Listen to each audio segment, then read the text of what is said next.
ইদানিং যে গরম পড়তেছে এই গরমের মধ্যে আসলে কাজ করাটা আমাদের জন্য অনেক কষ্টকর হয়ে পড়তেছে। তো এর মধ্যে চলে আসছে সরিকা থেকে একটা কাজের কল। এখানে গিয়ে দেখি পুরা রুমটাই শর্ট সার্কিট করে ফেলছে।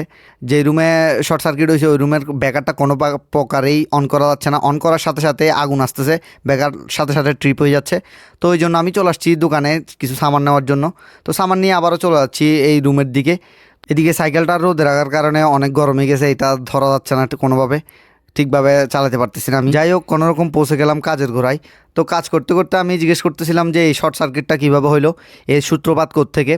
তো বাঙালি ভাই একটা ছিল, ও বলতেছিল যে এখানে নাকি আগে অ্যাসিস সুইচটা একটু আওয়াজ করতো, তো আওয়াজ করার কারণে ওরা মনে করছে এটা কোনো ক্ষতি হতে পারে, ওই জন্য খুলে ফেলছে একজনে।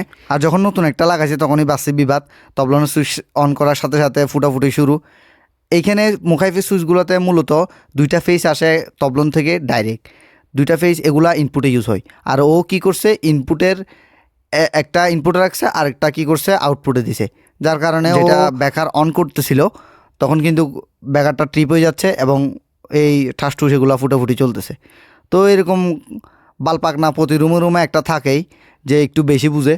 তো লাস্টে যখন পারতেছিল না, তো আমাকে তারপরে কল দিছে, আমি আসি এগুলো সমাধান করলাম আর কি। আর এই শরিকার কাজ বলতেই ঝামেলা, কারণ টাকা নেওয়ার সময় অনেক ঝামেলা করে।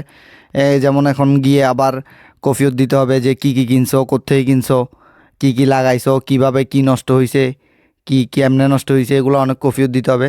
তো আমি ফতুরা নিয়ে চলে আসছি ওদের একটা কফি হাউসে, এটা হচ্ছে ওদের কফি হাউস। তো ওইখানে আমি ম্যানেজারকে দিলাম ফতুরাটা, ও বলতেছে তোমার নিজস্ব ফতুরা দাও। তো এগুলো হামকে তুমকে করতে করতে টাকা নিলাম। টাকা নেওয়ার পর আবারও চলে যাচ্ছি মাজারার দিকে।